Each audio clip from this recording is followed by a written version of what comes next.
బాధాకరమైన విషయం ఏమిటి అని అంటే, అన్నిటికన్నా నిజంగా బాధాకరమైన విషయం చంద్రబాబు నాయుడు అనే వ్యక్తి ఒక బిల్డప్ చేసి, ఒక షో పుట్టప్ చేసి, చిన్న చిన్న అధికారులు, ఏదో చిన్న లోవర్ లెవెల్ అధికారుల మీద ట్రాన్స్ఫర్లు, ఇటువంటి శిక్షలతో సరిపెట్టే కార్యక్రమాలు చేస్తూ ఉన్నాడు.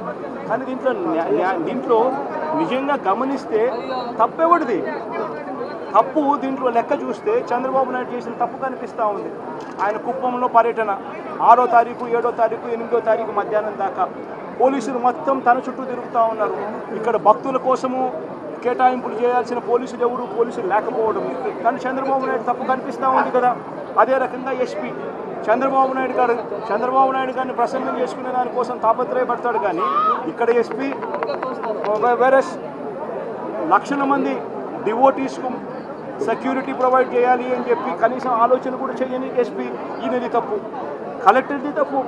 కనీసం అక్కడ ఉన్న వాళ్ళను క్యూలలో నిలబెట్టే కార్యక్రమానికి సంబంధించిన ప్రోటోకాల్ ప్రకారం ఆదేశాలు ఇవ్వాలి అని, రివ్యూలు తీసుకోవాలని, ఆల్టర్నేట్ అరేంజ్మెంట్స్కి రికమెండేషన్ చేయాలి అని చెప్పి ఇటువంటి ఏ ఆలోచనలు చేయకుండా అక్కడ ఉన్న వాళ్ళకి కనీసం నీళ్లు కూడా తాగడానికి కూడా నీళ్ళు లేని పరిస్థితిలో ఆ భక్తులందరినీ కూడా పెట్టి, తినడానికి తిండి లేదు, తాగడానికి నీళ్లు లేదు, గంటల తరబడి వాళ్ళందరినీ కూడా ఆ పార్కుల్లోనూ అక్కడ ఇక్కడ వాళ్ళందరినీ కూడా పెట్టి కౌంటర్లకు ఏదైతే ఆపోజిట్ లొకేషన్స్లో ఏదైతే ప్లేసుల్లో ఉంటారో ఆ ప్లేసుల్లో పెట్టి పోలీసులు లేకపోవడం వల్ల వాళ్ళందరికీ కూడా కనీసం అరేంజ్మెంట్స్ కూడా చేయకపోవడం కలెక్టర్కి తప్పు.